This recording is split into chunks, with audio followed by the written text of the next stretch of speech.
Madame, Monsieur, le plaisir est le nôtre de vous retrouver après cette longue absence due à la programmation spéciale des vacances, mais également à la Coupe du Monde 2018. Scène de presse, vous le savez, c'est votre plateforme de débat dominicale sur la CRTV avec des invités de choix qui croisent le verbe en toute liberté. Au menu de ce 516e numéro, sélection nationale de football, pronostic déjoué, ce sera un Irlandais, Clarence Seedorf, est le nouveau coach des Lions Indomptables. Il sera assisté de son compatriote Patrick Kluivert. Leurs états de service les précèdent, mais que peuvent-ils pour les Lions Indomptables? Scène de presse ouvre le débat. Présidentielle 2018, plus que 4 jours et la liste des candidatures pour la maire des élections sera publiée par le Conseil électoral. En attendant, des démissions se succèdent dans les partis politiques, des alliances se tissent et des ralliements se font. Le plus retentissant étant bien sûr celui du G20.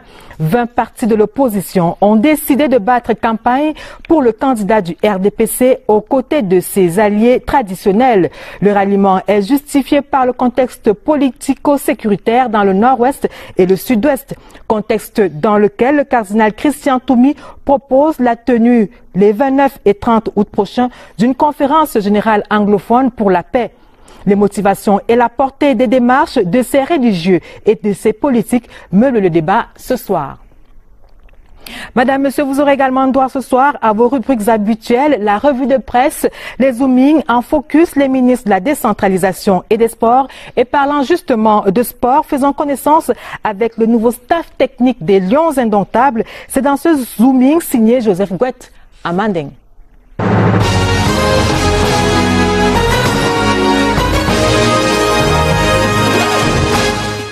Les prochaines victoires des Lions Indomptables seront préparées par cet homme. Clarence Seedorf, 42 ans. C'est lui le nouvel entraîneur de la sélection fanion du Cameroun. Avant sa nomination à la tête de l'encadrement technique de l'équipe nationale, Clarence Seedorf a fait ses classes comme entraîneur au Deportivo La Corogne en Espagne, Shenzhen Football Club en Chine et l'AC Milan, le mythique club italien avec lequel il a remporté 2 Ligues des Champions comme joueur. Son succès s'est élargi avec 2 autres coupes aux grandes oreilles via l'Ajax d'Amsterdam et le Real de Madrid.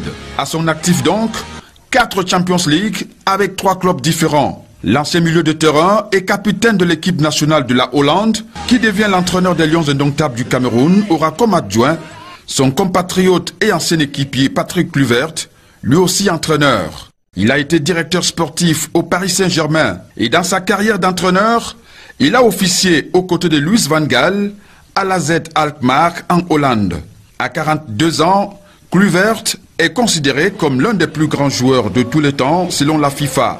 Au poste d'avant-centre, il a fait le tour des grands clubs européens. Et en 475 matchs joués, il a marqué 205 buts et gagné une Ligue des Champions avec son premier club.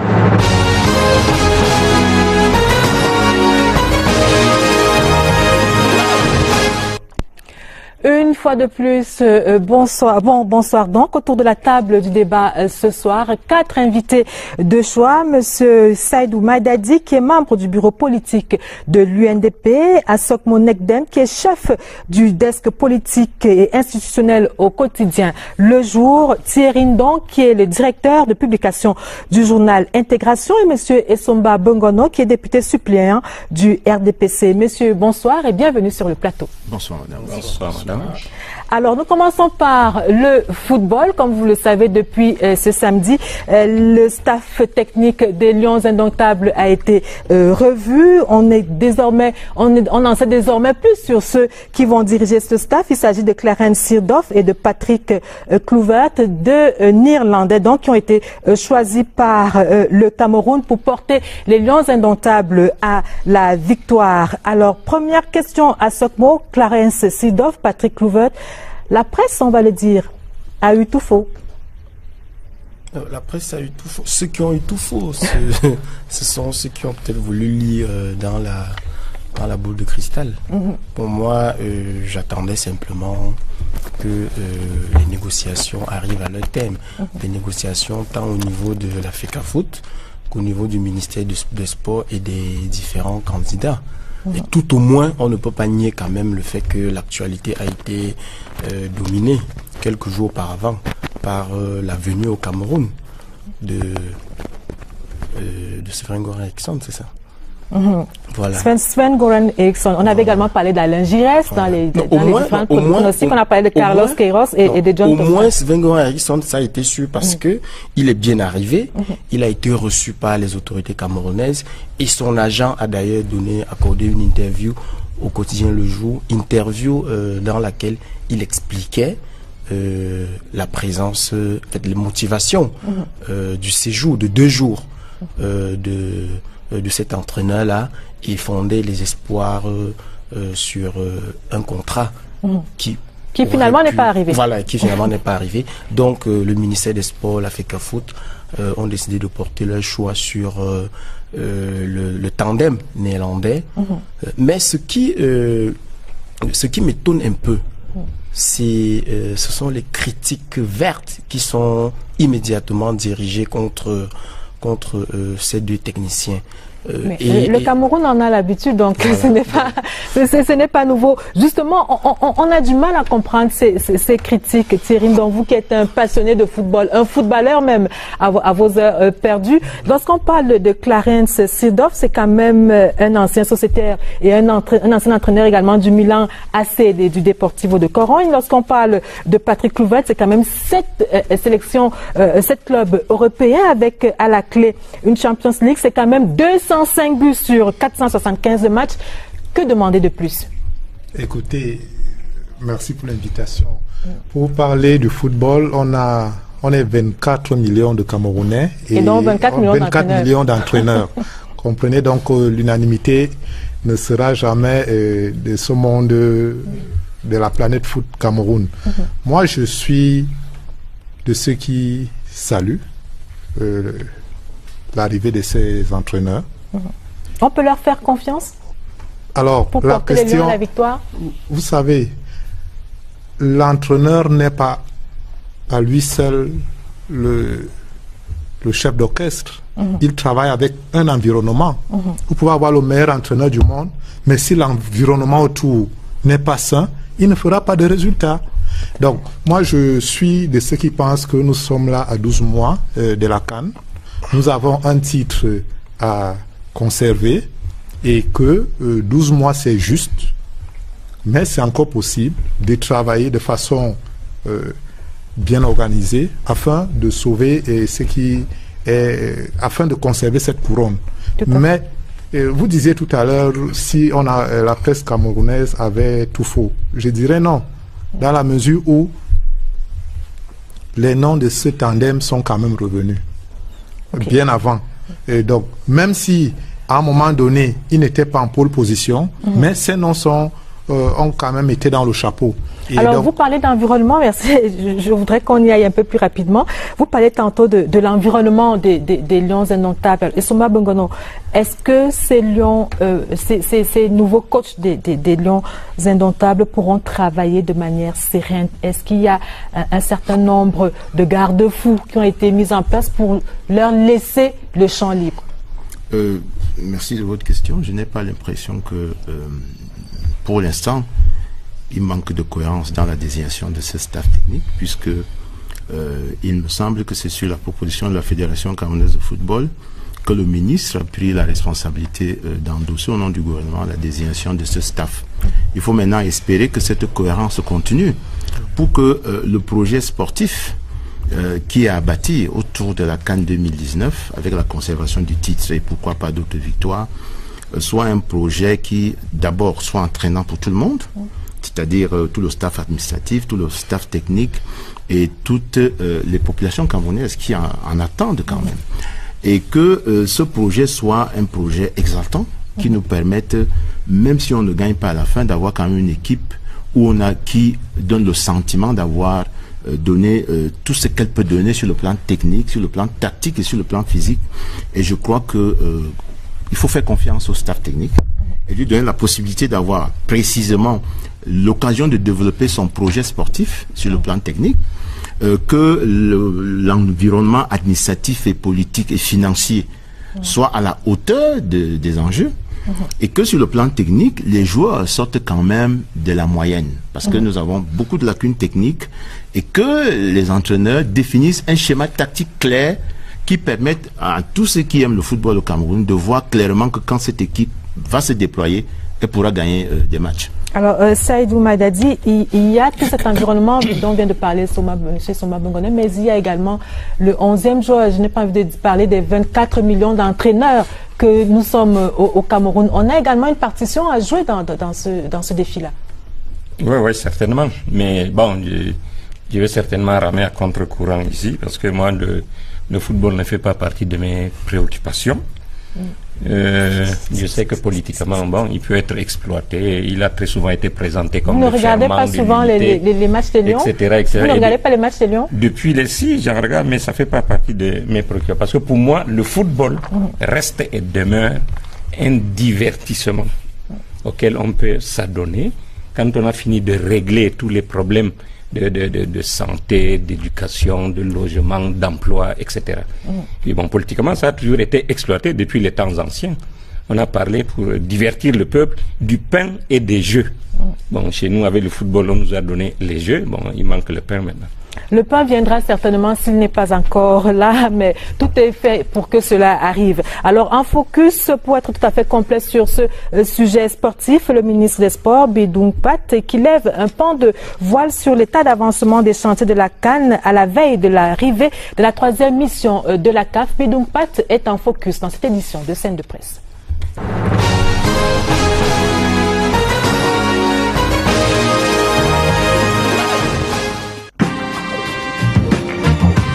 Les différents chefs d'entreprise se sont engagés à livrer toutes les infrastructures dans lesquelles vont se dérouler les compétitions de la prochaine CAN Total Cameroun 2019 au plus tard en décembre 2018. En outre, le président du comité de normalisation de la Fédération camerounaise de football travaille avec ses collaborateurs en vue d'assurer sans relâche les échanges administratifs et techniques mutuellement bénéfiques avec la CAF qui contribue à assurer la préparation sereine de l'ensemble des activités de la CAN Total Cameroun 2019. Votre CAN, c'est celle de la communication qu'il faut impérativement réussir dans le strict respect du cahier de charges de la CAF et des canons de votre métier.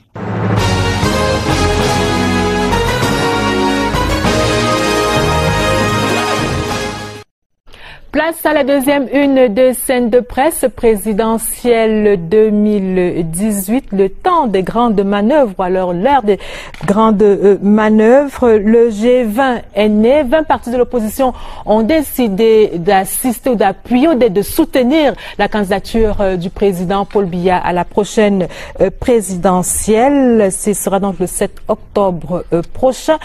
Saïdou Maïdadi, 20 partis de l'opposition qui décident de faire route ou de cheminer avec vous. Comment est-ce que vous accueillez cela? C'est de l'opportunisme politique? C'est un réel engagement? Vous avez semblé me dire que pour vous, c'est de l'opportunisme. Oui, je voudrais profiter de cette question pour faire comprendre qu'il ne faut pas qu'il y ait d'amalgame. Parce que beaucoup de partis soutiennent la candidature du président Biya, notamment celui que je connais le mieux, l'UNDP. Donc je voudrais d'abord parler de ce soutien qui est un allié. Notre parti, un allié officiel parce qu'il y a une plateforme qui a été signée. Non, déjà avant d'être allié, nous sommes un parti implanté sur le terrain. Nous avons 58 fédérations, c'est-à-dire les bureaux au niveau des départements, 360 sections, autant de comités de base que de bureaux de vote. Donc c'est un parti bien implanté. 3 députés à l'Assemblée nationale. Nous avons fait des résultats. Nous avons 2 sénateurs. 5 députés à l'Assemblée nationale, 15 mairies, 2 sénateurs. Donc nous avons des résultats. En 2013, nous avons fait plus de 500 000 suffrages, 500 000 voix aux dernières élections locales. Nous venons juste après le RDPC. Plus de 500 000 voix en 2013. Donc, et nous avons une plateforme depuis 1997. Donc, le soutien, c'est le soutien d'un parti sérieux, fort, bien implantés. Vous sous-entendez que les autres partis ne sont pas sérieux? Non, qui nous présentent les résultats. Moi, je viens de présenter des résultats. Alors, venons-en à la question que je vous ai posée, M. Maïdadi. Opportunisme réel ou engagement, opportunisme ou réel engagement politique? Vous dites opportunisme. Ah, de toutes les façons, nous sommes en politique, ça peut être n'importe quoi. Je ne vais pas juger les uns et les autres. Bon, le candidat que nous soutenons aujourd'hui doit apprécier. Ouais. Pour moi, bon, quelqu'un qui est à la tête d'un parti, qui n'est pas implanté, quelquefois il est tout seul dans son parti. Je ne sais pas quel type de soutien il peut apporter à ce genre de candidature. Mais là, chacun va prendre ses responsabilités, chacun va assumer ses choix. Mais moi, je préfère insister sur le soutien important que mon parti a décidé d'apporter au président sortant. Alors, à Sokmo, vous ne parlez pas d'opportunisme, mais vous parlez de clientélisme politique. Ça, c'est le contexte. Je préfère parler... Je crois qu'il faut d'abord déconstruire peut-être le vocabulaire autour de cette affaire. Je pense qu'il n'est pas totalement exact de dire que c'est 20 partis d'opposition. C'est 20 individus. Non, mais 20 individus qui pour certains sont à la tête des partis politiques, vous n'allez pas leur enlever cela. Attendez, ce sont 20 individus qui ont décidé... Qui sont présidents de partis politiques pour la plupart. Qui ont décidé de se positionner. Pour beaucoup de ces partis-là, aller chercher les sièges, un parti politique, c'est quand même une organisation. C'est le minimum. Monsieur Maïdadi a quand même donné quelques chiffres qui sont irréfutables concernant un parti politique. En termes d'implantation, en termes de présence sur le terrain, en termes de résultats même lors des consultations électorales. C'est-à-dire c'est le minimum. Beaucoup de ces partis,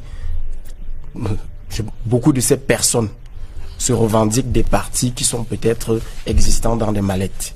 Première chose. Alors lorsqu'on parle, pour que nous soyons pratiquement au même niveau, lorsque vous parlez de ces partis qui sont dans les mallettes, on a quand même là-dedans le PADEC de Jean de Dieu Momo, qui était candidat à la présidentielle de 2011. Il y a également la MEC de Joachim Tabiorono, il y a l'UPC de Bapo Olipo, il y a le CPP, il y a le NMP de Bandakani. Vous ne pouvez pas faire comme si ces partis-là Vous avez cité ces individus, citez-moi deux autres personnes derrière ces individus. Je ne suis pas militant de ces partis, je ne peux pas les connaître. Moi, je suis journaliste, je ne les connais pas. Donc, je ne les connais pas, je ne connais même pas les sièges. Ce sont les dernières. Ce n'est pas à tort. C'est à tort. Est-ce que vous avez cherché? Si, nous avons cherché. C'est des personnes qui apparaissent. Et bon, maintenant, je disais, il faut situer ce positionnement de ces 20 personnalités dans un contexte. C'est un contexte un contexte dominé par le clientélisme politique, essentiellement, où les gens viennent en politique pour avoir accès à la ressource de l'État. J'ai envie de dire, les gens viennent en politique pour manger, pour parler trivialement. Et donc, les gens développent des stratégies pour avoir accès à cette ressource-là. Et donc, il n'est pas surprenant que l'État n'est pas le seul pourvoyeur de ressources à ce moment. Qui d'autre? Puisque les gens viennent en politique et profitent. Quand vous êtes nommé, vous avez accès à la ressource de l'État. Lorsque vous soutenez le candidat du parti au pouvoir, ce sont des soutiens qui sont rémunérés. Ce ne sont pas des soutiens gratuits. Ça, c'est vous qui le dites. Et ça, c'est vous qui le dites. Vous avez parlé de clientélisme politique. Oui, juste pour finir. Et pour beaucoup, ils ont reçu la contrepartie. Et pour d'autres, en plus de cette contrepartie-là, ils attendent d'être gratifiés pour leur soutien. Ce n'est pas gratuit. Vous verrez. Nous retenons que vous avez parlé de clientélisme politique. Et Somba Bongono, c'est un avis que vous partagez? Je ne partage pas. C'est pour ça que je n'aime pas ce genre de débat, parce que nous y sommes pourtant. Notre ami ne nous permet pas vraiment de rendre la politique devant ceux qui nous regardent comme une affaire sérieuse. J'ai dit que parmi les 20 partis dont on parle, 5 ont été à l'élection de 2011. Tout à fait. Et ils ont recueilli, aussi bien à l'intérieur que dans la diaspora, 83 000 voix pour à peu près 1,59% du corps 5 personnes. 5 personnes. Je crois que vous avez dit si une vous personne. permettez que je développe. 5 personnes. 5 candidats. Il s'agit de 5 5 candidats. voilà. C'est 5 candidats qui ont eu 83 000 voix. C'est-à-dire l'équivalent de la population d'une ville comme Fumban ou Limbe. Ce n'est pas négligeable. J'ajoute, en plus de ces 5 qui sont des candidats de 2011, vous avez l'UPC qui a des députés et des conseillers municipaux. Et pour ceux qui pensent que la politique, ce n'est qu'une affaire de voix, ils ont certainement raison parce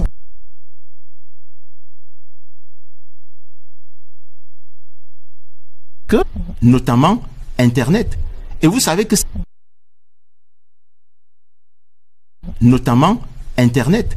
Et vous savez... Notamment, Internet. Et vous savez que ce n'est pas les partis politiques qui agissent là-bas. Donc, il y a un effet psychologique. Un effet d'entraînement, mais... Qu'on ne peut pas nier lorsqu'on prend le travail que certains individus font et qui sont suivis par de nombreux citoyens, aussi bien à l'intérieur qu'à l'extérieur, qui lisent, qui adhèrent à la façon de penser de ces gens-là, même si sur le plan électoral, ils n'ont pas de très bons résultats. Donc moi je dis, c'est responsable des partis politiques qui sont derrière le président Biya. Alors pour vous, c'est plus un engagement qualitatif que quantitatif. Il confirme d'ailleurs que, il confirme d'abord que le président de la République suscite l'adhésion au-delà de son propre parti. Il légitime la candidature du président. Deuxièmement, non seulement il légitime, vous savez qu'on a souvent dit que le président Biya est un candidat isolé. Ces 20 adhésions montrent qu'il suscite l'adhésion au-delà. L'UNDP a confirmé tout à l'heure que c'est un parti qui adhère également à cette candidature. Cette adhésion confirme un autre aspect du problème que nous ne devons pas négliger et qui est essentiellement politique. C'est normal qu'en politique, lorsqu'on est faible, qu'on s'associe à celui qui est fort pour avoir un peu plus de visibilité. Et il n'est pas exclu que le travail psychologique, sur le plan psychologique, s'amplifie au fur et à mesure que nous allons approcher de l'élection présidentielle. Moi, je fais le pari que ces adhésions et d'autres vont susciter cette amplification autour de la candidature du président Biya, de manière à ce que vous allez voir sur le... Et c'est tout bénéf pour le candidat du RDPC. Sûr. Nous allons y revenir. Nous allons y revenir pas cracher sur ses voix. Nous allons y revenir dans quelques instants. Vous nous direz si tous vos camarades sont du même avis que vous. Et Thierry, non, pour railler le ralliement du G20, comme le disait tantôt Essoba Bongono, on leur oppose leur poids politique, comme il vient de le souligner. Finalement, de quel poids pèsent-ils ces 20 partis de l'opposition? Il y a ces 20 partis de l'opposition, mais il ne faut pas oublier qu'à côté de ces 20 partis de l'opposition, il y a les alliés traditionnels du RDPC. Il y a l'UNDP, bien sûr, il y a l'UPC, il y a le MDR, il y a le FSNC. Pour ne citer que ces partis-là. C'est des partis politiques, de votre point de vue, qui peuvent peser d'un poids certain pour la victoire du président Paul Biya? Loin s'en faut. Je crois que M. Bongono vient de le dire très bien, et Soma Bongono vient de le dire. C'est pas les voix que ces gens vont apporter qui feront la différence dans le scrutin. Il y a que déjà au sein du RDPC, vous savez qu'il y a un débat. Le RDPC, à vrai dire, n'a pas besoin de tous ces alliés qui se déclarent du jour au lendemain pour gagner son élection avec son champion. Ça, on le sait tous.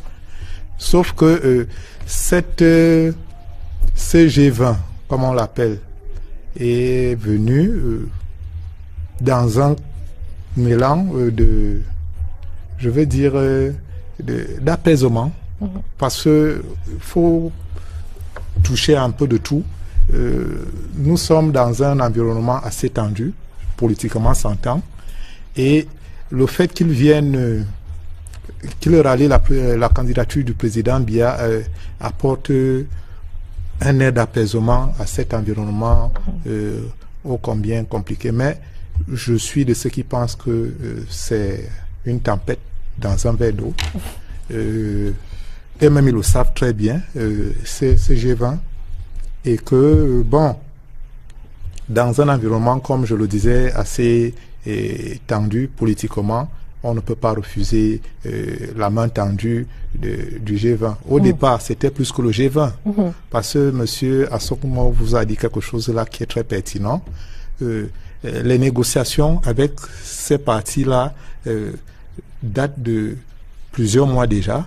Et on avait ratissé l'âge, ceux qui ont engagé ces négociations. Sauf qu'à l'arrivée, on en a 20. Bon, qu'est-ce que ça donnera sur...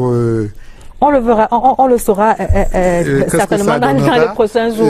On verra, mais je voudrais quand même dire que autant c'était applaudi de deux mains ce ralliement, autant au sein de la famille RDPC, on voit d'un très mauvais œil. Nous allons poser cette question. Parce que ça réduit la marge de manœuvre. Oui, nous allons poser cette question tout à l'heure. Ça réduit le gâteau national au sein du RDPC. Nous allons poser cette question tout à l'heure. Je voudrais, vous avez parlé d'apaisement tout à l'heure, Thierry Ndong, et je voudrais interroger Monsieur Maïdadi sur cette question.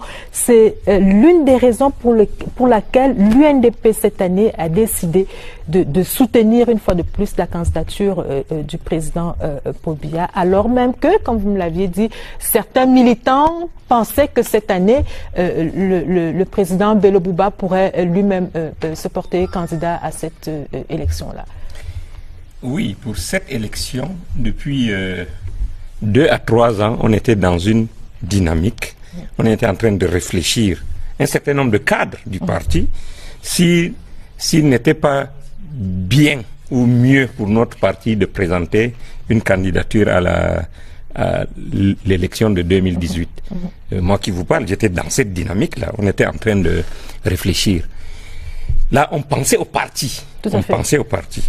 Après, on est entré dans un environnement dans le pays sociopolitique un peu compliqué, un environnement sécuritaire très difficile. Alors, on est donc allé au-delà du parti maintenant pour penser au pays. Voilà la raison fondamentale pour laquelle, au comité central, après avoir délibéré, entendu tout le monde, on a pris l'option de mettre le pays au-dessus du parti. À partir de ce moment, on ne pouvait plus. Notre candidature devait venir juste accroître le désordre qu'il y a dans ce désordre qu'il y a là, et on ne pouvait pas assumer cela. On a décidé de penser au parti, on a mis au pays, on a mis le parti de côté. Voilà la raison fondamentale qui a poussé l'UNDP à soutenir une fois de plus la candidature du président Paul Biya. Alors, c'est une question que Thierry Ndong voudrait absolument qu'on aborde sur ce plateau, et je suis d'avis avec vous qu'il faut questionner le RDPC sur ses alliés et ce G20 qui arrivent et qui viennent d'une certaine manière dans l'optique de partager le gâteau avec ou alors d'arracher quelque part de gâteau aux militants du RDPC. Tout à fait entre nous. Comment est-ce que vous accueillez tous ces ralliements autour de la candidature de votre camarade? Je crois que c'est mal connaître le système. D'abord, s'il y a un gâteau à partager, vraiment, j'emprunte l'expression parce qu'elle est utilisée. Tout à fait. Moi, j'aime pas cette expression. S'il y a un gâteau à partager, celui qui le partage ne demande pas l'avis du RDPC. Parce que le RDPC, et c'est lui-même qui le dit, est un parti proche du pouvoir. C'est une force de proposition et d'écoute proche du pouvoir. Et vous savez que depuis qu'on est revenu à la démocratie pluraliste au Cameroun, le président Biya a toujours appelé au sein de son gouvernement des responsables des partis d'opposition sans que ça fasse bondir les militants du RDPC. Le bon militant du RDPC comprend cela. Parce que quand on... Mais lorsqu'on connaît, j'ai envie de dire, la générosité politique de votre camarade, est-ce qu'il n'y a pas lieu dans les rangs du RDPC de s'inquiéter quelque peu? On sait par exemple que en 1992, le MDR est entré au gouvernement, M. Dakole Daïsala est entré, il est entré, je crois, avec un poste de ministre d'État, et il avait également deux autres ministres. Lorsque l'UPC est arrivé avec Kodok, c'était exactement la même chose, ministre d'État avec à côté 4 autres partis, 4 autres portefeuilles. L'UNDP également, qui à l'époque avait 68 députés, est arrivé et avec d'autres postes ministériels. Il y a même eu un Targa Sagaï qui n'avait ni conseiller municipal ni député qui est entré dans le gouvernement. Voilà. Alors lorsque vous voyez venir tout ce monde-là, vous nous dites que vous n'avez pas quelques inquiétudes? Aucune inquiétude. Je peux vous assurer que le bon militant du RDPC, vraiment le bon militant du RDPC, ne regarde pas les postes ministériels. Il regarde quoi? De la discrétion du président de la République. Le bon militant du RDPC sait que quand le président est élu, il n'attend pas d'être nommé ministre. Et ils sont très nombreux, les bons militants. Le bon militant veut être investi pour progresser politiquement dans le parti. Le bon militant veut être conseiller municipal. Le bon militant veut être député. Voilà l'ambition d'un vrai militant. Donc, moi, je ne regarde pas l'arrivée des partis du G20 comme une menace à un quelconque gâteau dont le RDPC serait propriétaire et qu'il fractionnerait en fonction des répartis. Vraiment, la nomination soit un poste de ministre, soit un poste de directeur général ou d'un poste d'ambassadeur relève de la discrétion du chef de l'État. À ce moment-là, le président de la République cesse d'être le président du parti et devient le président de tous les Camerounais. D'ailleurs, M. Maïdadi vous l'a rappelé tout à l'heure fort opportunément pour dire justement que quand on est dans cette posture-là, si on continue à réfléchir pour son propre clan, il y aura des problèmes. Mais je vous assure, pour conclure, que lorsqu'on va aux élections locales, notamment les élections des conseillers municipaux et les élections législatives, c'est au couteau. Nous ne pouvons rien laisser à ceux qui sont même dans l'alliance avec nous. Comme je voudrais que Thierry Ndong réagisse en quelques secondes sur la question parce que je sais que vous préparez. Oui, bien sûr, parce que je sais que vous préparez vous avez ouvert vos tribunes à un militant du RDPC qui voit ça qui voit ce G20 là d'un œil pas très bon. Voilà, j'ai été abordé par des militants du RDPC qui ont commis une tribune pour dire que le RDPC n'a pas besoin de ses alliés du G20. Ils le disent à haute voix. Alors, je ne suis pas du RDPC. D'autant que leur candidat a gagné les élections en 2011 avec un score écrasant de 77,98%. 98%. Ils mettent ces chiffres sur la table.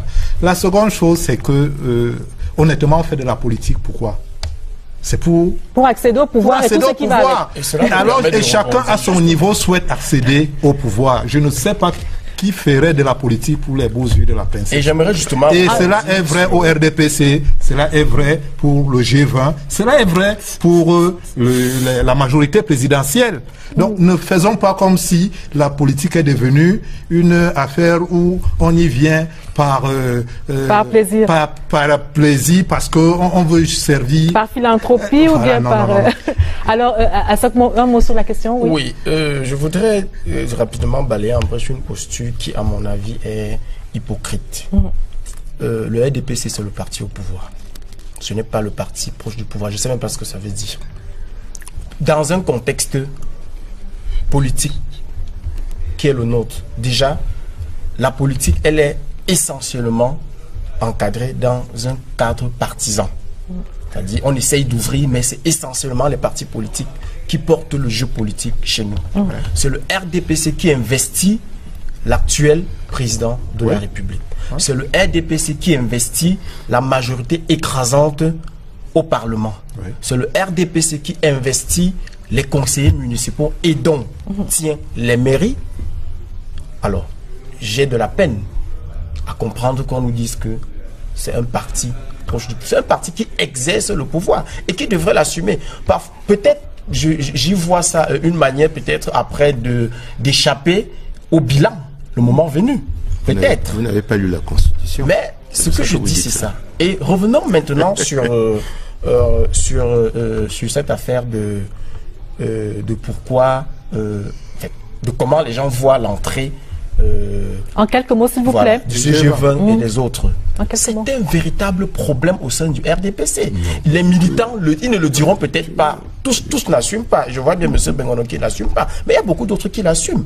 Alors, non, je voudrais, s'il vous plaît. Qui l'assument et qui disent que. Attends, et qui voient l'entrée de ces personnes-là qui arrivent et qui forcément seront récompensées d'une manière ou d'une autre pour leur soutien, parce que nous sommes dans un contexte clientéliste. C'est bien noté. Oui, parce que nous sommes dans un contexte bien noté. Mais je voudrais, s'il vous plaît, qu'on ne s'arrête pas seulement. Et donc, il y a ce problème-là. Il faut le reconnaître. Je voudrais qu'on ne s'arrête pas seulement sur les motivations, je vais dire, personnelles du G20 ou des alliés. Il y a quand même également le contexte politico-sécuritaire actuel. Sur ce contexte-là. Je voudrais terminer, s'il vous plaît. Alors, je voudrais qu'on s'arrête un moment sur ce contexte politico-sécuritaire au Cameroun, notamment celui qui prévaut dans les régions du nord-ouest et du sud-ouest.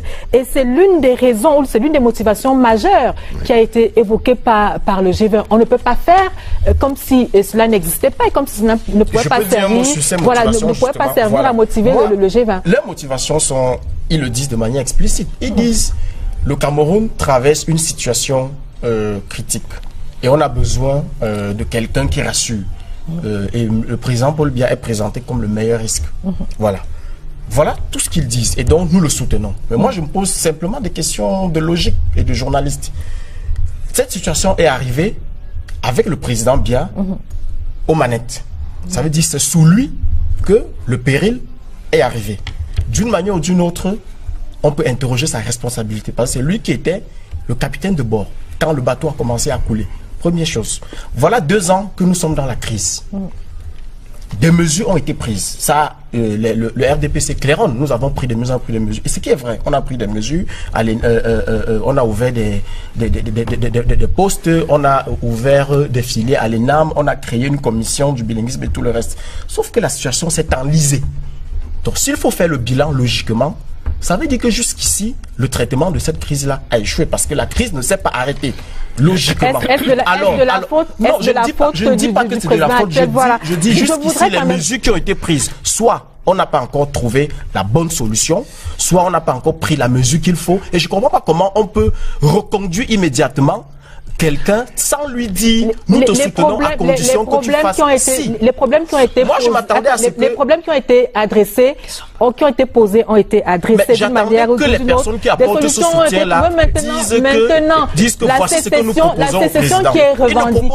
La sécession qui est revendiquée de manière claire est anticonstitutionnelle. Je suis d'accord. Je parle des soutiens. Je parle du G20. Je m'attendais que le G20 dise ceci. Nous soutenons le candidat et voilà peut-être la feuille de route que nous lui proposons. Oui. Je voudrais s'il vous plaît, une seconde, qu'on revienne sur ces phrases clés de certains membres du G20. Il y a l'UPC de Bapolipo qui dit ceci: nous ne pouvons pas porter notre choix sur l'aventure. Ça, c'est Bapolipo qui le dit. Badakani du NMP qui dit Paul Biya et l'assurance tout risque pour le Cameroun. Joachim Tabio nous dit ceci, il est encore plus clair. L'alternance pourrait créer plus de problèmes qu'elle ne pourrait en résoudre.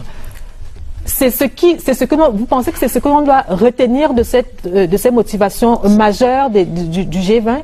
Ils le disent, et je ne sais pas pourquoi on ne doit pas les croire. Ils sont de bonne foi. Et c'est du pragmatisme en politique. C'est comme ça que ça s'appelle. Je pourrais même ajouter que je pourrais même ajouter que Momo dit que c'est la meilleure décision qu'il a prise. Je pourrais même ajouter que c'est rationnel. Et contrairement à ce qu'il dit, le président Biya n'est pas le meilleur risque. Le président Biya est une assurance contre tous les risques. Assurance tout risque. Contre tous les risques. Bon, et j'ajoute que vraiment, je ne peux pas laisser dire que les partis politiques, article 3 de la Constitution du Cameroun, concourent à l'expression du suffrage. Et c'est le président de la République qui définit la politique de la nation. Donc, dire ici que c'est le RDPC qui définit la politique, c'est mal. J'ai dit le RDPC, c'est le parti au pouvoir.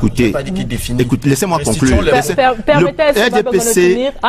président national du RDPC, président de la République, qui définit la politique de la nation. Et il n'est pas obligé de consulter le RDPC pour nommer un citoyen camerounais à un poste républicain.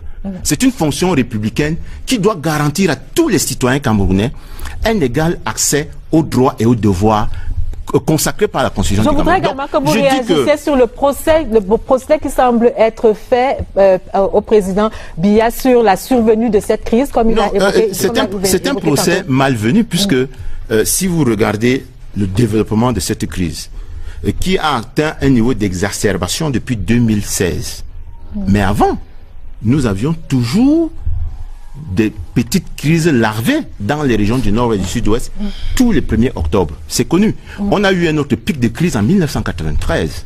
Donc, on ne peut pas imputer au président Biya les enlèvements de maires, les enlèvements de chefs traditionnels, l'exécution systématique des gendarmes, des militaires et des policiers. Ce n'est pas des actes posés par le président de la République, c'est lui le responsable politique. Et ceux qui s'allient au président de la République aujourd'hui, invoquant ce motif, pensent qu'il est une solution incontournable pour la sortie de crise. Donc, alors, vous avez évoqué, permettez-moi, vous avez évoqué tantôt les enlèvements, les assassinats qui ont cours dans les régions du nord-ouest et du sud-ouest. Et cette semaine, des chefs traditionnels du sud-ouest enlevés il y a quelques semaines ont été reçus par le ministre de l'administration territoriale de la décentralisation, mais aussi par le premier ministre Philémon Yan. Je voudrais que nous revenions sur cette actualité dans ce zooming que nous propose Oswald Medoun.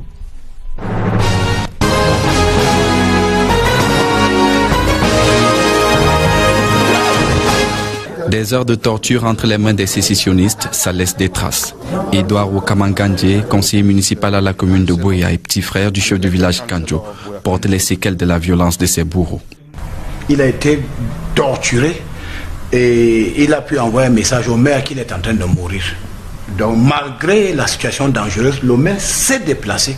Et les associations des droits de l'homme qui critiquent le Cameroun ne disent rien sur ces atrocités. Des traces physiques mais aussi morales, comme celles que les chefs enlevés dans une série d'attaques dispersées au mois de juillet dernier, portent aussi en eux. Les visages des cadres qui ont pu faire le déplacement des Yaoundé trahissent les conditions de 2 semaines de captivité. Aux infortunés, le ministre Paul Atangandi a promis le soutien des pouvoirs publics, tout en saluant leur courage. Le chef traditionnel, je voudrais vous encourager. Le gouvernement est avec vous. Le gouvernement va vous épauler dans vos activités. Nous avons besoin des Camerounais courageux. L'arme des terroristes, c'est la manipulation, c'est la désinformation. Ils ne font rien de bon. Ils sont dangereux pour notre société. Et tôt ou tard, ils vont répondre de leurs actes devant la justice. Du courage, il en a fallu aussi au maire de Buea, qui n'a pas courbé les chines face aux menaces, précise le ministre de l'administration territoriale. Pour la circonstance, Paul Atangandi a réaffirmé la détermination qui est celle de l'État à venir à bout des terroristes pour garantir la sécurité des populations.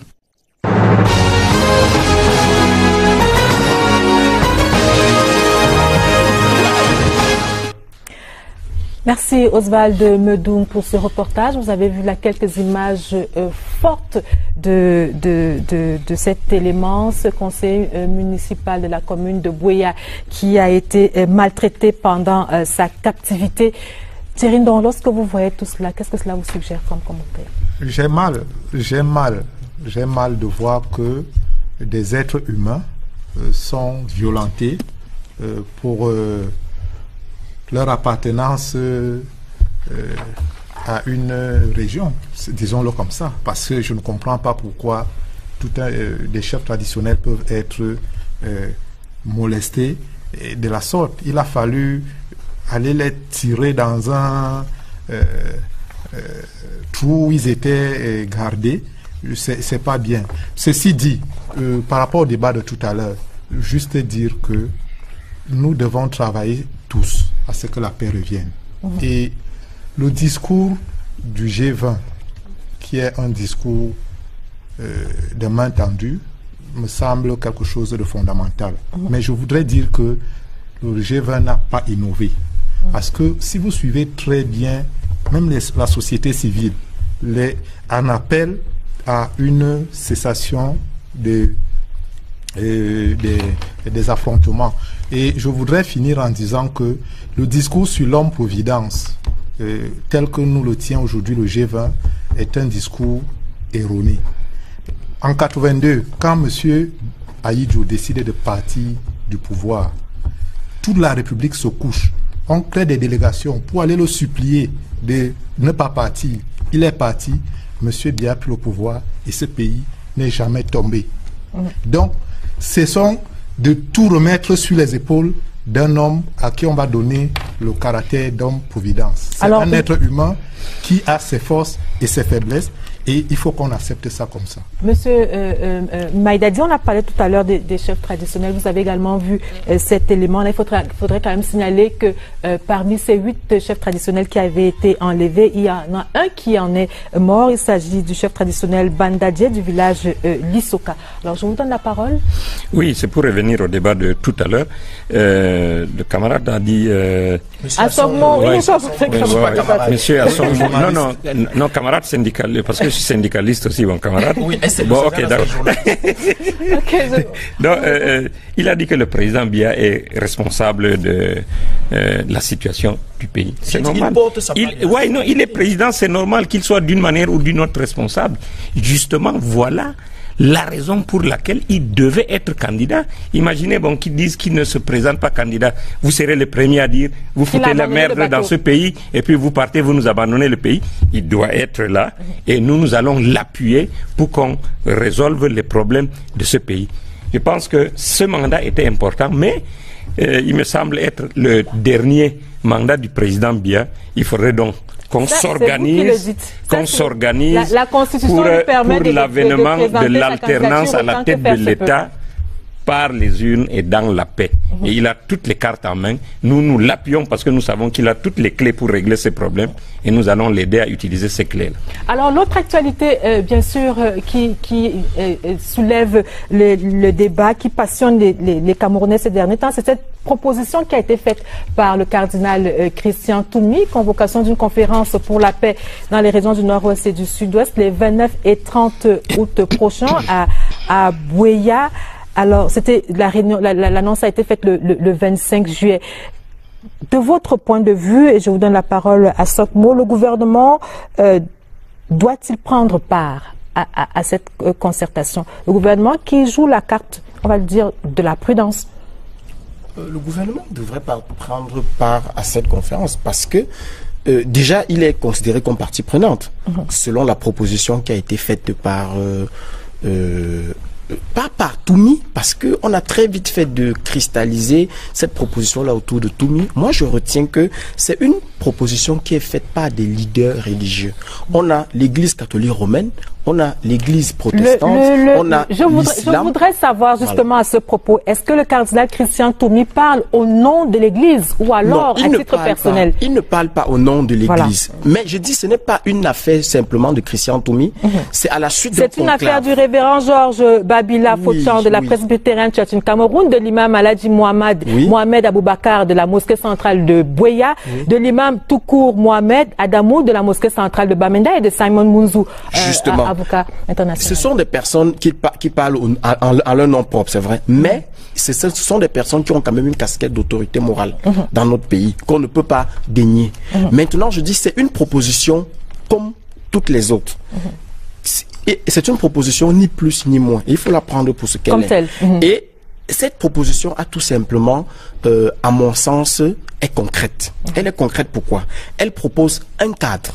C'est-à-dire les anglophones originaires du Nord-Ouest et du Sud-Ouest. Les acteurs, d'abord les acteurs. Et ceux qui résident depuis 1961. Même s'ils ne sont pas originaires de ces régions-là. Maintenant, ceux qui sont originaires des régions, le gouvernement, et ces personnes-là se proposent comme des médiateurs.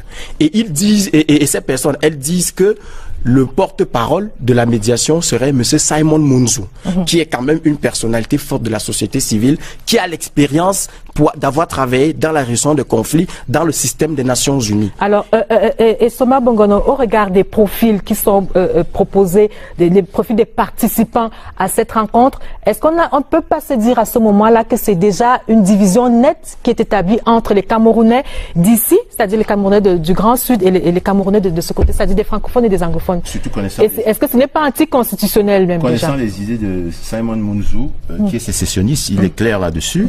Je crois que pour moi, c'est un cheval de Troie. C'est une ruse. Moi, je la prends sur ce plateau. Oui, c'est une ruse. Il s'agit de distraire le gouvernement, de faire semblant, de lénifier.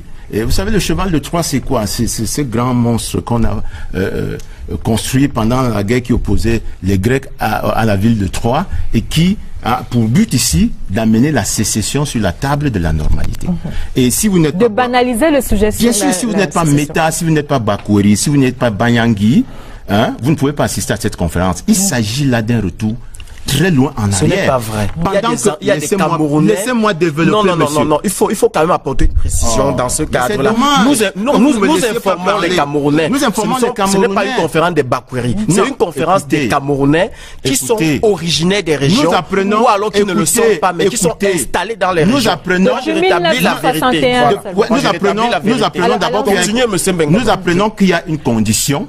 Si vous n'êtes pas originaire du Nord-Ouest ou du Sud-Ouest, vous ne pouvez pas assister à cette conférence. Non, ce n'est pas vrai. Et vous voyez donc que pendant que l'État républicain s'évertue à forger une anglophonie républicaine, les citoyens étant égaux en droit, comme vous n'êtes pas en sort, comme vous n'êtes pas Bafo, vous ne pouvez pas assister à cette conférence. Je dis que l'État a raison de jouer la modération et la prudence. De jouer la prudence. Parce que nous sommes là dans l'exaltation d'un communautarisme qui ne revendique pas des droits, mais des privilèges pour tout simplement les populations originaires d'une région, parce que vous êtes né dans cette région, vous avez droit à un certain nombre de privilèges, alors que la République nous garantit à tous l'égalité des droits. C'est bien entendu, mais je voudrais maintenant qu'on s'arrête un temps soit peu sur le porteur de ce projet. C'est vrai que c'est un qualificatif que Assokmo n'aime pas beaucoup entendre. Arrêtons-nous quelque peu sur le cardinal Christian Toumi, qui est un peu peut-être à l'origine de cette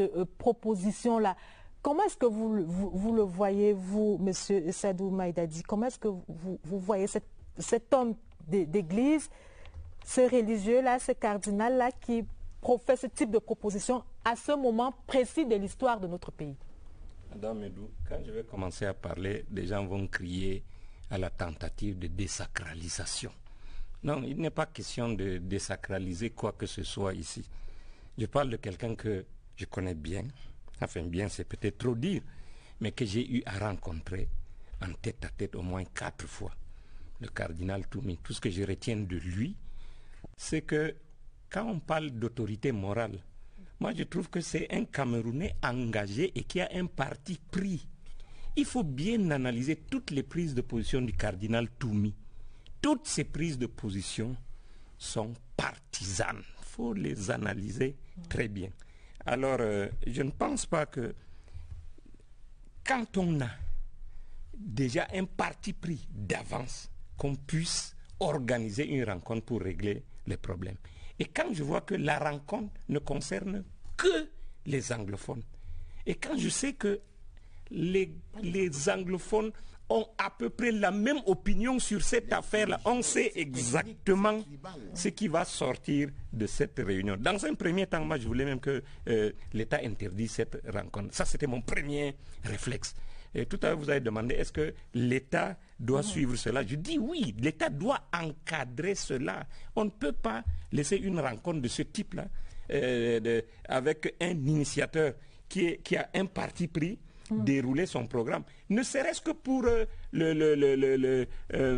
l'implémentation des résolutions éventuelles qui seraient prises à ce genre de rencontre. Comment peut-on mettre de côté l'État? En parlant de l'implémentation de ces résolutions, si l'État prend part à ces travaux-là, il va se sentir lié aux résolutions qui seront prises au cours de cet atelier et de ces travaux-là. Et justement, il y a certains intellectuels qui pensent que l'État ne devrait pas prendre part à ces assises. C'est notamment le cas du professeur Onan Guini qui pense que l'État ne devrait pas prendre part à ces travaux, sinon il pourrait avoir l'obligation d'implémenter les résolutions qui vont en sortir. Non, je ne crois pas. L'État, c'est nous. C'est nous tous. Et ce qui se passe sur le territoire camerounais ne peut pas se faire sans l'État. Moi, je prends l'affaire d'une façon simple. C'est que les Camerounais, tels que nous sommes avec la crise anglophone, on a besoin d'échanger. On a besoin d'un débat. Maintenant, comment est-ce que ce débat va s'organiser? Je n'ai pas une solution clairement.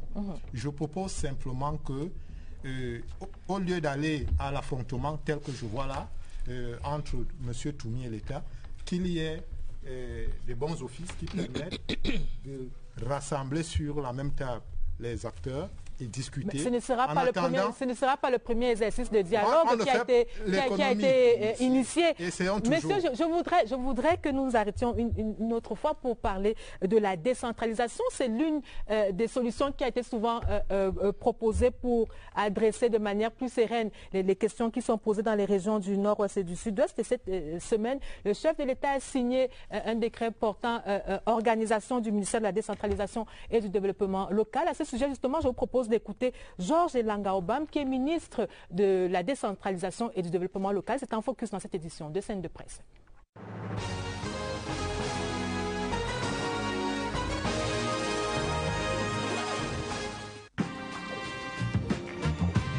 La signature de cet organigramme nous donne la capacité d'exprimer au maximum nos aptitudes à exercer les activités que le chef de l'État attribue au ministère de la décentralisation et du développement local. En outre, nous allons pouvoir disposer des collaborateurs, les autres diraient des compétences qu'il faut pour faire ce travail. il me semble que beaucoup de préoccupations qui peuvent pousser à des actes irréfléchis résultent parfois de l'impression, du sentiment que l'on a de ce que les besoins ordinaires du Camerounais ordinaire ne sont pas suffisamment adressés. Et la décentralisation, en ce qu'elle permet à des entités autonomes, que sont les communes et les régions, de s'approprier ces problématiques, de les exécuter en communion avec les populations, me semble être de nature effectivement à calmer les opinions, à pacifier les esprits.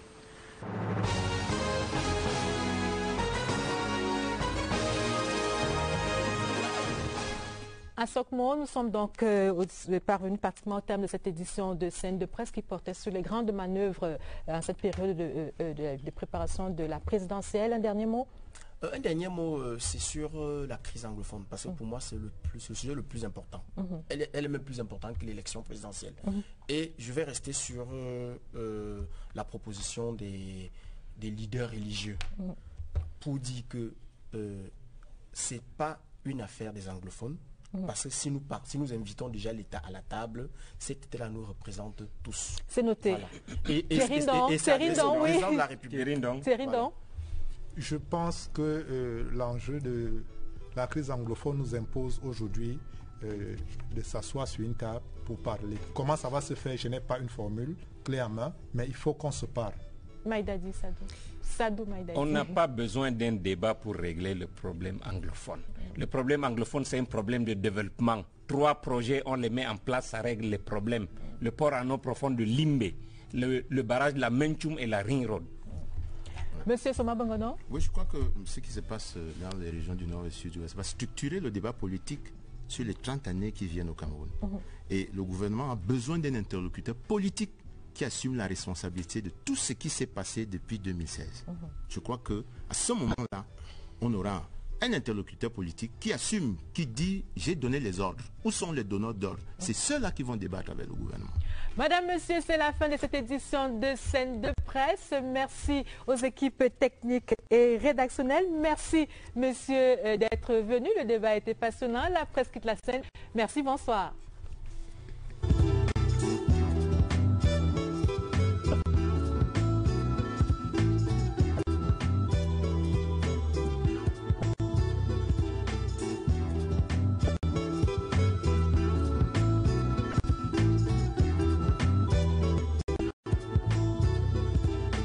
Opportunisme ou réel engagement politique? Vous dites opportunisme. Ah, de toutes les façons, nous sommes en politique, ça peut être n'importe quoi. Je ne vais pas juger les uns et les autres. Bon, le candidat que nous soutenons aujourd'hui doit apprécier. Ouais, pour moi, bon, quelqu'un qui a la tête d'un parti, qui n'est pas implanté, quelquefois il est tout seul dans son parti. Je ne sais pas quel type de soutien il peut apporter à ce genre de candidature. Mais là, chacun va prendre ses responsabilités, chacun va assumer ses choix. Mais moi, je préfère insister sur le soutien important que mon parti a décidé d'apporter au président sortant. Alors, à Sokmo, vous ne parlez pas d'opportunisme, mais vous parlez de clientélisme politique. Ça, c'est le contexte. Je préfère parler, je crois qu'il faut d'abord déconstruire peut-être le vocabulaire autour de cette affaire. Je pense qu'il n'est pas totalement exact de dire que c'est 20 partis d'opposition. C'est 20 individus. Non, mais 20 individus qui pour certains sont à la tête des partis politiques, vous n'allez pas leur enlever cela. Attendez, ce sont 20 individus qui ont décidé... Qui sont présidents de partis politiques pour la plupart. Qui ont décidé de se positionner. Pour beaucoup de ces partis-là, aller chercher les sièges, un parti politique, c'est quand même une organisation. C'est le minimum. Monsieur Maïdadi a quand même donné quelques chiffres qui sont irréfutables concernant un parti politique. En termes d'implantation, en termes de présence sur le terrain, en termes de résultats même lors des consultations électorales. C'est-à-dire c'est le minimum. Beaucoup de ces partis, beaucoup de ces personnes se revendiquent des partis qui sont peut-être existants dans des mallettes. Première chose. Alors, lorsqu'on parle, pour que nous soyons pratiquement au même niveau, lorsque vous parlez de ces partis qui sont dans les mallettes, on a quand même là-dedans le PADEC de Jean de Dieu Momo, Jean de Dieu Momo qui était candidat à la présidentielle de 2011. Il y a également la MEC de Joachim Tabiorono. Il y a l'UPC de Bapo Olipo. Il y a le CPP, il y a le NMP de Bandakani. Vous ne pouvez pas faire comme si ces partis-là Vous avez cité ces individus. Citez-moi deux autres personnes derrière ces individus. Je ne suis pas militant de ces partis, je ne peux pas les connaître. Moi, je suis journaliste, je ne les connais pas. Donc, je ne les connais pas, je ne connais même pas les sièges. C'est à tort. Ce n'est pas à tort. C'est à tort. Est-ce que vous avez cherché? Si, nous avons cherché. C'est des personnes qui apparaissent. Et bon, maintenant, je disais, il faut situer ce positionnement de ces 20 personnalités dans un contexte. C'est un contexte un contexte dominé par le clientélisme politique, essentiellement, où les gens viennent en politique pour avoir accès à la ressource de l'État. J'ai envie de dire, les gens viennent en politique pour manger, pour parler trivialement. Et donc, les gens développent des stratégies pour avoir accès à cette ressource-là. Et donc, il n'est pas surprenant que l'État n'est pas le seul pourvoyeur de ressources à ce moment. Qui d'autre? Puisque les gens viennent en politique et profitent. Quand vous êtes nommé, vous avez accès à la ressource de l'État. Lorsque vous soutenez le candidat du parti au pouvoir, ce sont des soutiens qui sont rémunérés. Ce ne sont pas des soutiens gratuits. Ça, c'est vous qui le dites. Ça, c'est vous qui le dites. Vous avez parlé de clientélisme politique. Oui, juste pour finir. Et pour beaucoup, ils ont reçu la contrepartie. Et pour d'autres, en plus de cette contrepartie-là, ils attendent d'être gratifiés pour leur soutien. Ce n'est pas gratuit. Vous verrez. Nous retenons que vous avez parlé de clientélisme politique. Et Somba Bongono, c'est un avis que vous partagez? Je ne partage pas. C'est pour ça que je n'aime pas ce genre de débat, parce que nous y sommes pourtant. Notre ami ne nous permet pas vraiment de rendre la politique devant ceux qui nous regardent comme une affaire sérieuse. J'ai dit que parmi les 20 partis dont on parle, 5 ont été à l'élection de 2011. Tout à fait. Et ils ont recueilli, aussi bien à l'intérieur que dans la diaspora, 83 000 voix pour à peu près 1,59% du corps. 5 personnes. 5 personnes. Je crois que vous avez dit une personne. Si vous permettez que je développe. 5 personnes. 5 candidats. 5 candidats. Voilà. C'est 5 candidats qui ont eu 83 000 voix. C'est-à-dire l'équivalent de la population d'une ville comme Fumban ou Limbé. Ce n'est pas négligeable. J'ajoute, en plus de ces 5 qui sont des candidats de 2011, vous avez l'UPC qui a des députés et des conseillers municipaux. Et pour ceux qui pensent que la politique, ce n'est qu'une affaire de voix, ils ont certainement raison, parce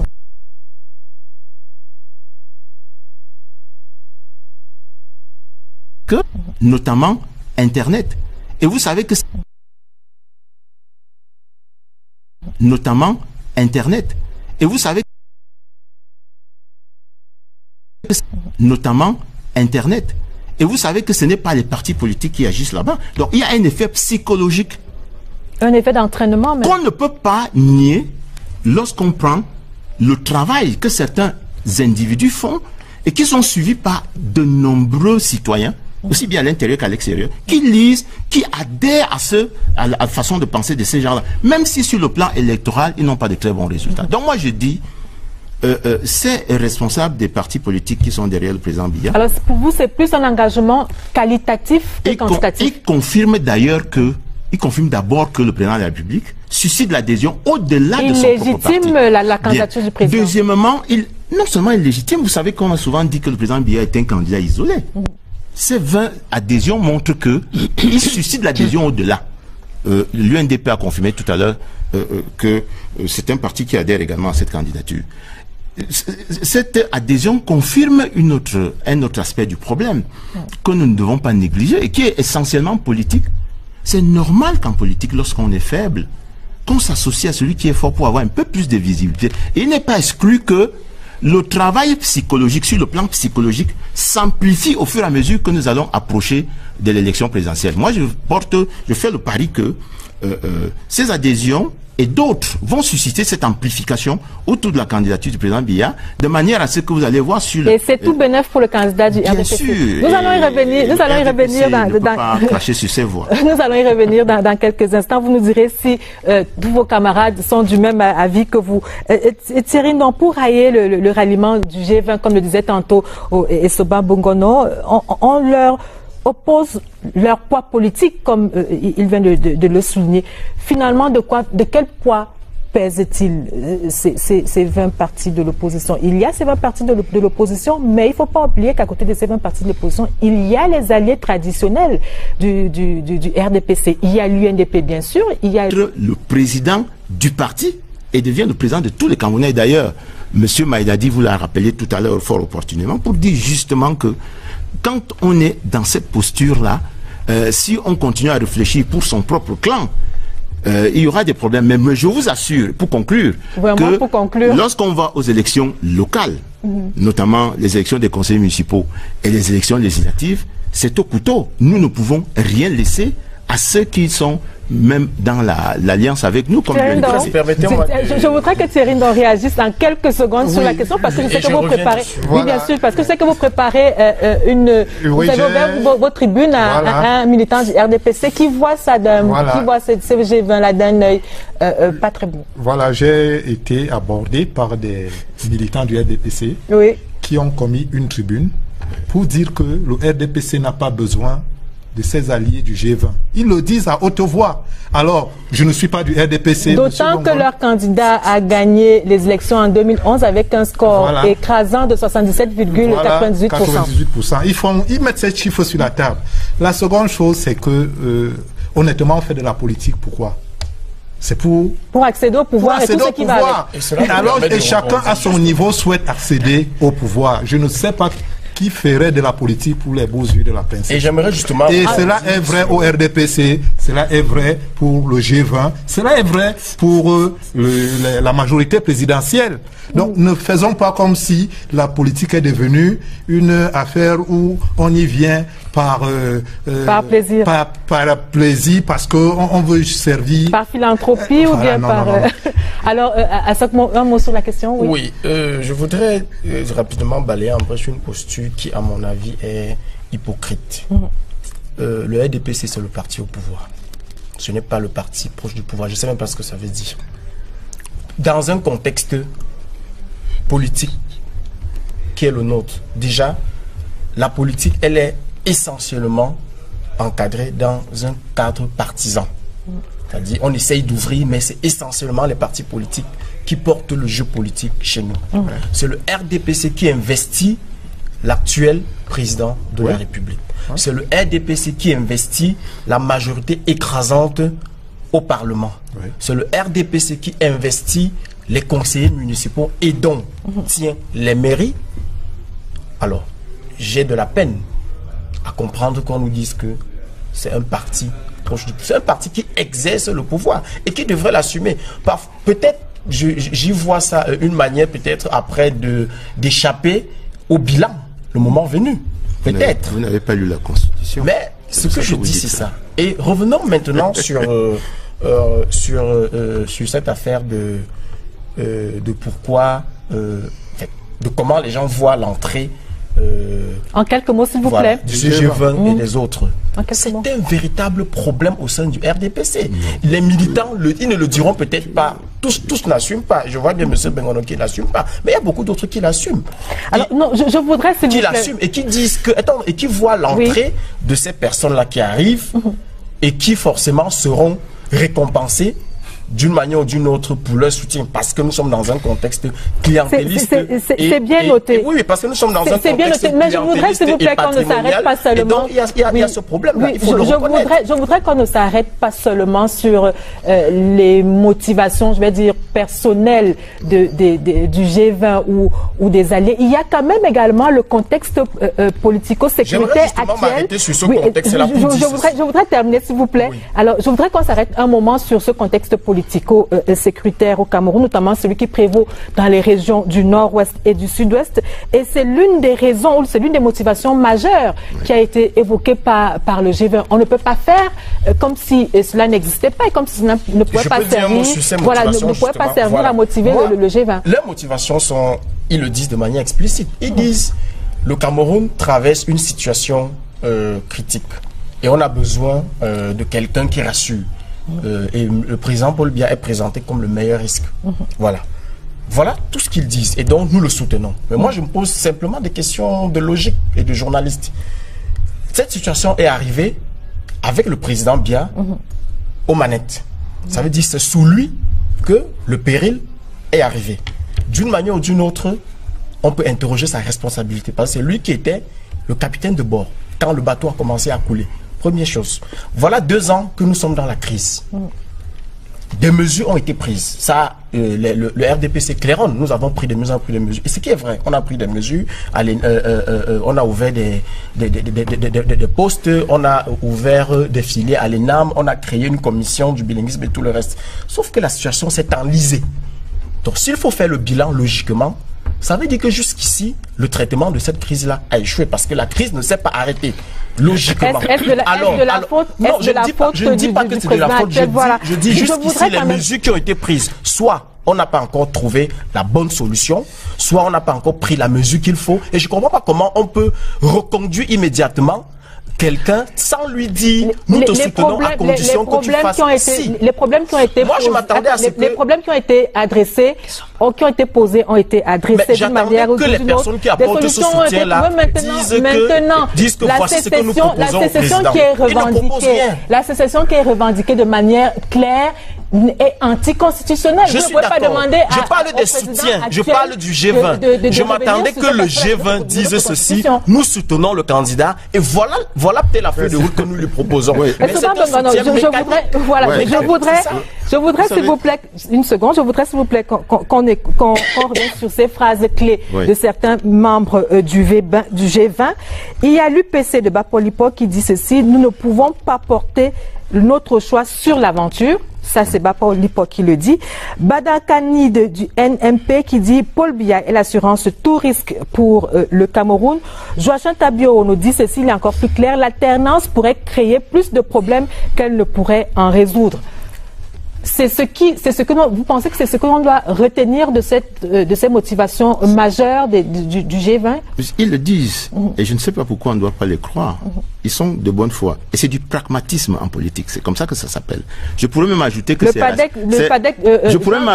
Momo dit que c'est la meilleure décision qu'il a prise. Je pourrais même ajouter que c'est rationnel. Et contrairement à ce qu'il dit, le président Biya n'est pas le meilleur risque. Le président Biya est une assurance contre tous les risques. Contre tous les risques.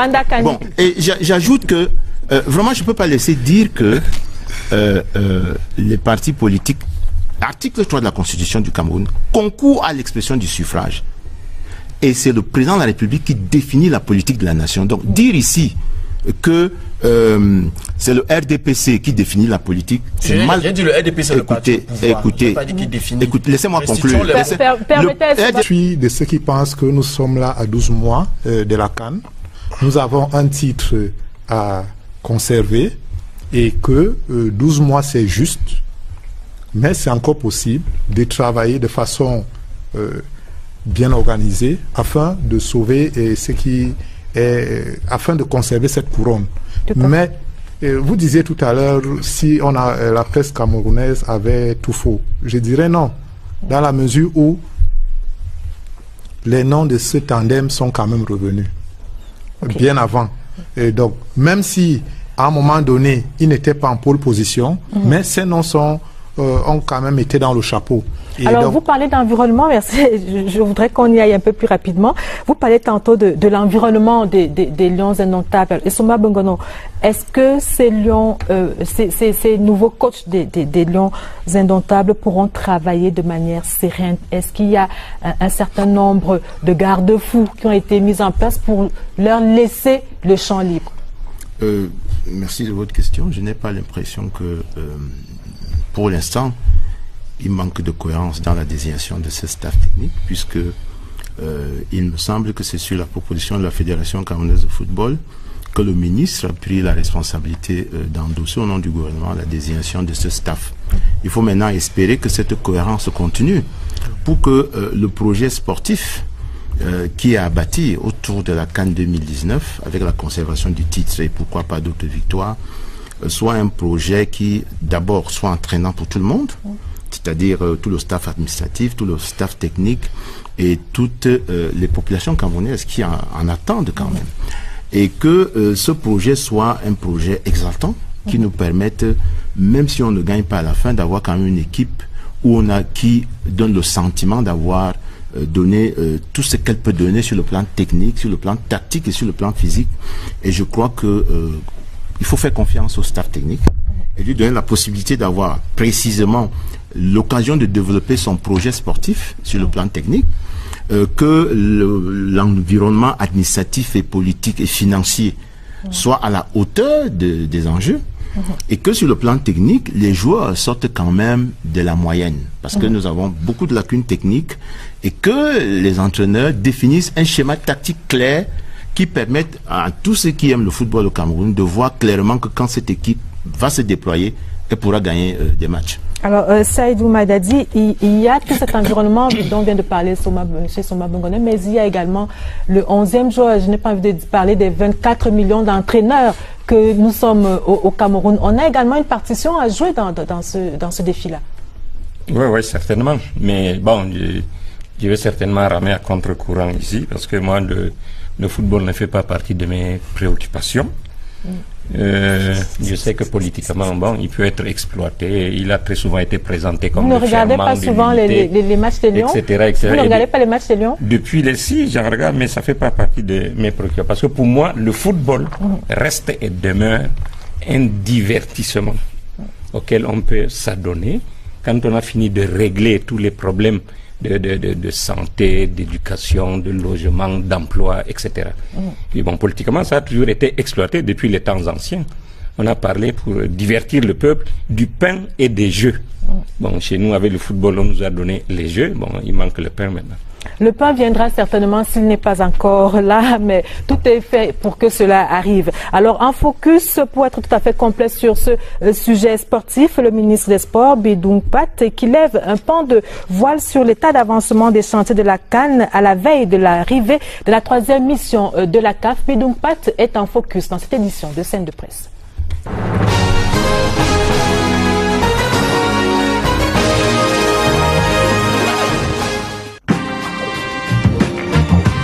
Les différents chefs d'entreprise se sont engagés à livrer toutes les infrastructures dans lesquelles vont se dérouler les compétitions de la prochaine CAN Total Cameroun 2019 au plus tard en décembre 2018.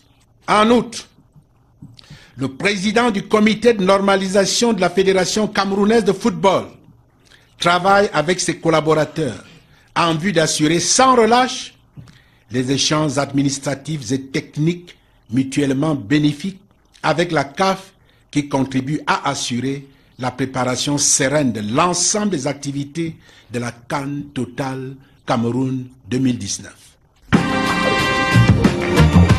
Votre CAN, c'est celle de la communication qu'il faut impérativement réussir dans le strict respect du cahier de charges de la CAF et des canons de votre métier.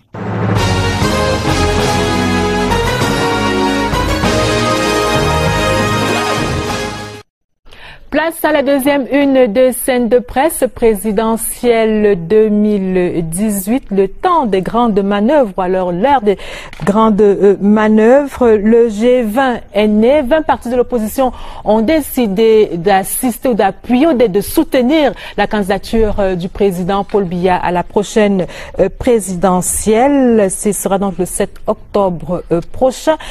Saïdou Maïdadi, 20 partis de l'opposition qui décident de faire route ou de cheminer avec vous. Comment est-ce que vous accueillez cela? C'est de l'opportunisme politique? C'est un réel engagement?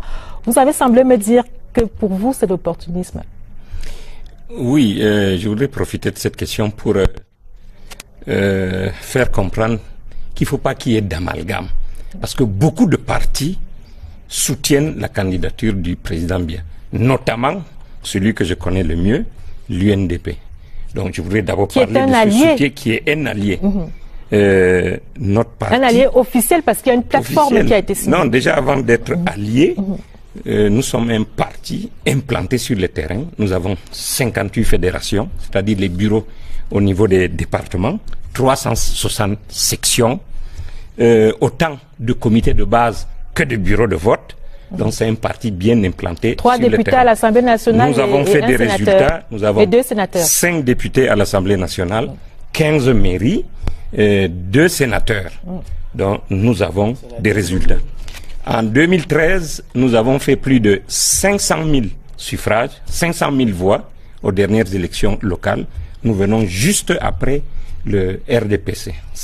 Plus de 500 000 voix en 2013. Donc, et nous avons une plateforme depuis 1997. Donc, le soutien, c'est le soutien d'un parti sérieux, fort, bien implanté. Vous sous-entendez que les autres partis ne sont pas sérieux? Non, qui nous présentent les résultats. Moi, je viens de présenter des résultats. Alors, venons-en à la question que je vous ai posée, M. Maïdadi. Opportunisme réel ou engagement l'UPC, il y a le MDR, il y a le FSNC. Pour ne citer que ces partis-là. C'est des partis politiques de votre point de vue qui peuvent peser d'un poids certain pour la victoire du président Paul Biya? Loin s'en faut. Je crois que M. Bongono vient de le dire très bien et Soma Bongono vient de le dire. Ce n'est pas les voix que ces gens vont apporter qui feront la différence dans le scrutin. Il n'y a que... déjà au sein du RDPC, vous savez qu'il y a un débat.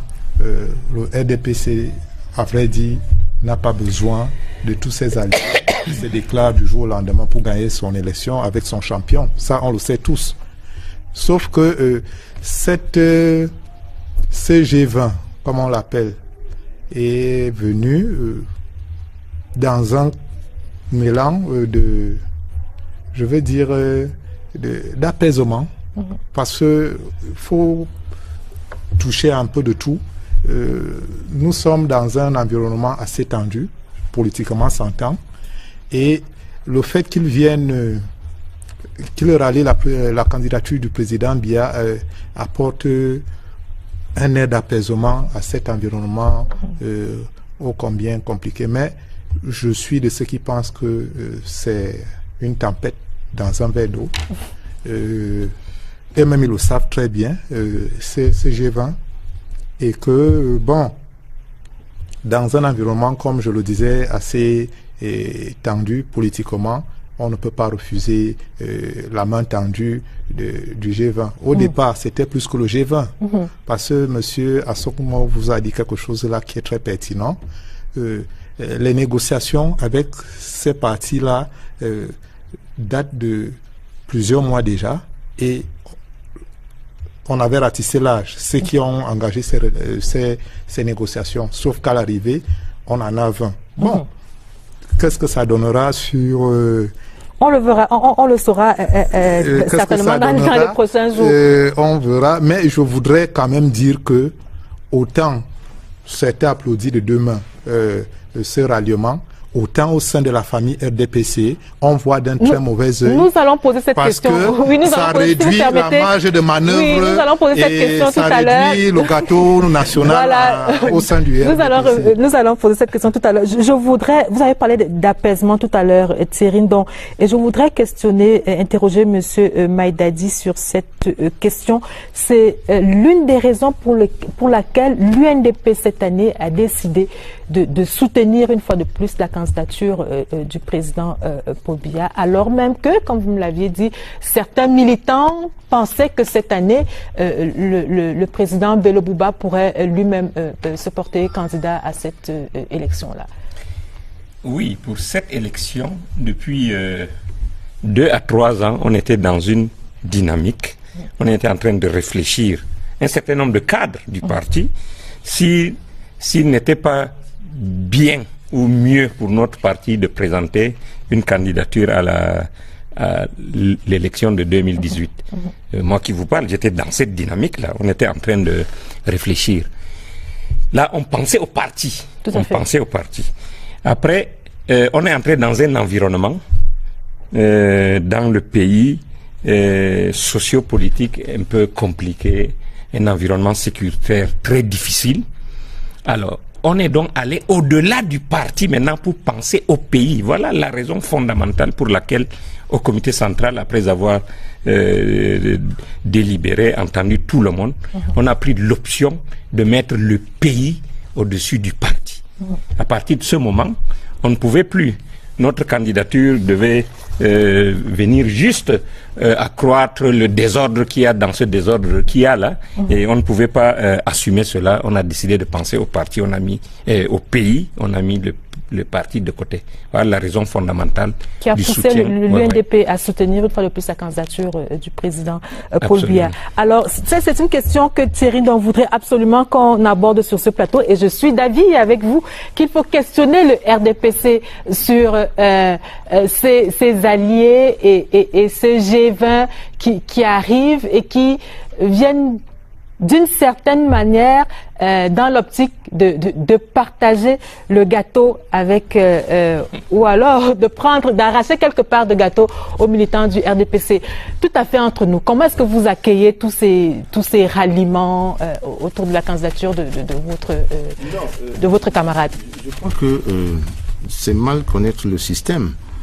D'abord, s'il y a un gâteau à partager, vraiment, j'emprunte l'expression parce qu'elle est utilisée. Tout à fait. Moi, j'aime pas cette expression. S'il y a un gâteau à partager, celui qui le partage ne demande pas l'avis du RDPC. Parce que le RDPC, et c'est lui-même qui le dit, est un parti proche du pouvoir. C'est une force de proposition et d'écoute proche du pouvoir. Et vous savez que depuis qu'on est revenu à la démocratie pluraliste au Cameroun, le président Biya a toujours appelé au sein de son gouvernement des responsables des partis d'opposition sans que ça fasse bondir les militants du RDPC.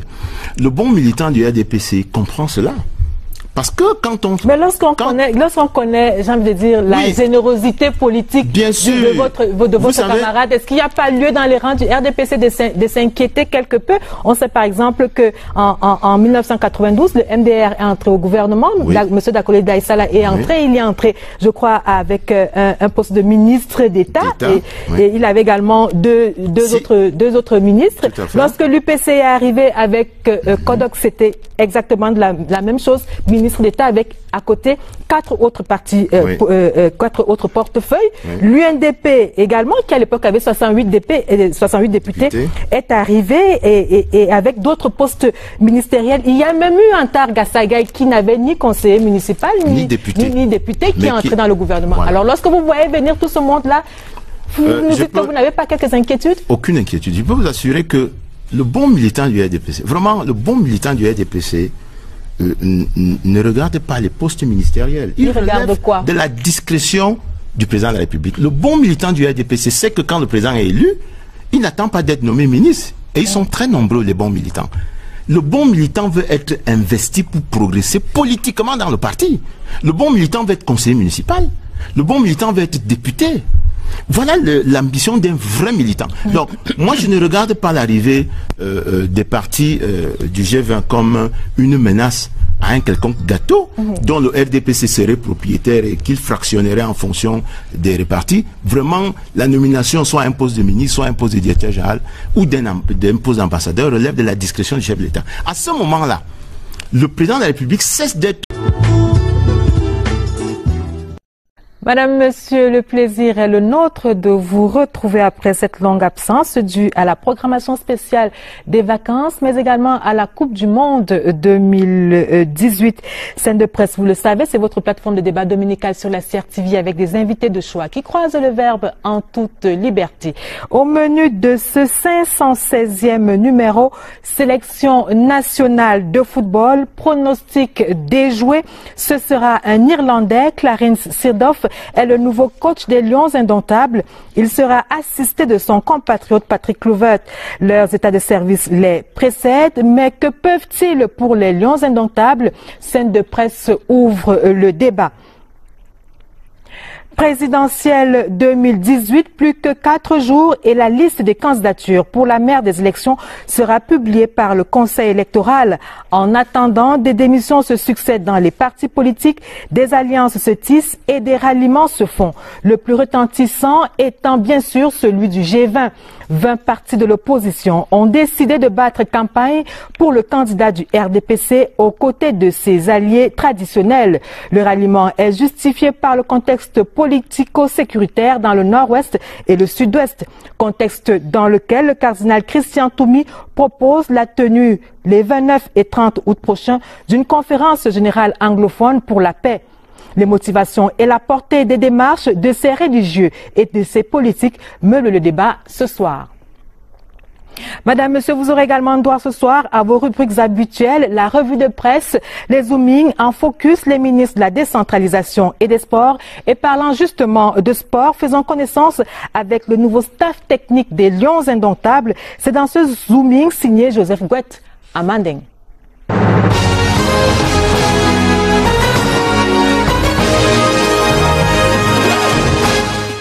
Les prochaines victoires des Lions Indomptables seront préparées par cet homme. Clarence Seedorf, 42 ans. C'est lui le nouvel entraîneur de la sélection fanion du Cameroun. Avant sa nomination à la tête de l'encadrement technique de l'équipe nationale, Clarence Seedorf a fait ses classes comme entraîneur au Deportivo La Corogne en Espagne, Shenzhen Football Club en Chine et l'AC Milan, le mythique club italien avec lequel il a remporté 2 Ligues des Champions comme joueur. Son succès s'est élargi avec 2 autres coupes aux grandes oreilles via l'Ajax d'Amsterdam et le Real de Madrid. À son actif donc, 4 Champions League avec 3 clubs différents. L'ancien milieu de terrain et capitaine de l'équipe nationale de la Hollande, qui devient l'entraîneur des Lions Indomptables du Cameroun, aura comme adjoint son compatriote et ancien équipier Patrick Kluivert, lui aussi entraîneur. Il a été directeur sportif au Paris Saint-Germain et dans sa carrière d'entraîneur, il a officié aux côtés de Louis van Gaal à l'AZ Alkmaar en Hollande. À 42 ans, Kluivert est considéré comme l'un des plus grands joueurs de tous les temps selon la FIFA. Au poste d'avant-centre, il a fait le tour des grands clubs européens. Et en 475 matchs joués, il a marqué 205 buts et gagné une Ligue des Champions avec son premier club.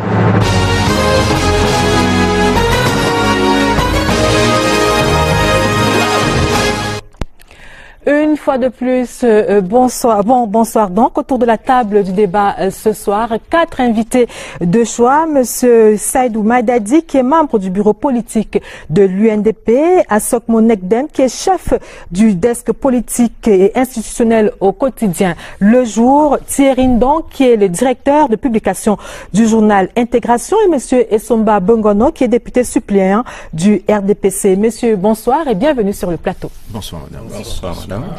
Alors, nous commençons par le football. Comme vous le savez, depuis ce samedi, le staff technique des Lions Indomptables a été revu. On en sait désormais plus sur ceux qui vont diriger ce staff. Il s'agit de Clarence Seedorf et de Patrick Kluivert, 2 Néerlandais donc qui ont été choisis par le Cameroun pour porter les Lions Indomptables à la victoire. Alors, première question à Sokmo, Clarence Seedorf, Patrick Kluivert.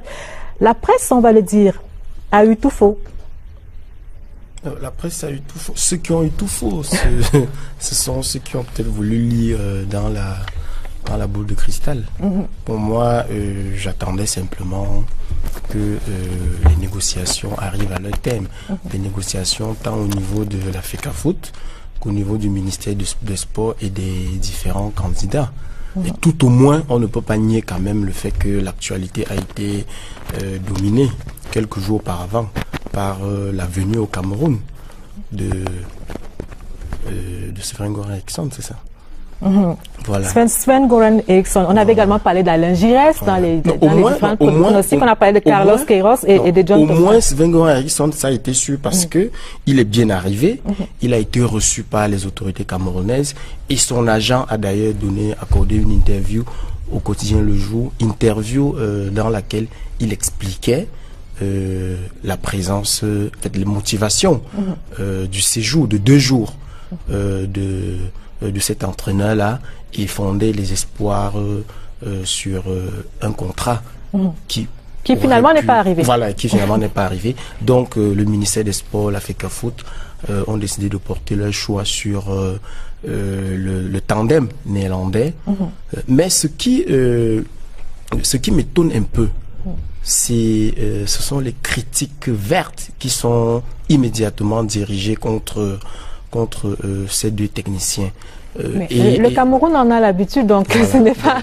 ce n'est pas nouveau. Justement, on a du mal à comprendre ces critiques, Thierry, donc vous qui êtes un passionné de football, un footballeur même à vos heures perdues. Lorsqu'on parle de Clarence Seedorf, c'est quand même un ancien sociétaire et un ancien entraîneur également du Milan AC et du Deportivo de Corogne. Lorsqu'on parle de Patrick Kluivert, c'est quand même 7 clubs européens avec à la clé une Champions League, c'est quand même 205 buts sur 475 matchs. Que demander de plus? Écoutez, merci pour l'invitation. Pour parler du football, on est 24 millions de Camerounais et donc 24 millions d'entraîneurs. Comprenez donc que l'unanimité ne sera jamais de ce monde de la planète foot Cameroun. Moi, je suis de ceux qui saluent l'arrivée de ces entraîneurs. On peut leur faire confiance? Alors, pour la porter question, les Lions à la victoire? Vous savez, l'entraîneur n'est pas à lui seul le chef d'orchestre. Il travaille avec un environnement. Vous pouvez avoir le meilleur entraîneur du monde, mais si l'environnement autour n'est pas sain, il ne fera pas de résultats. Donc, moi, je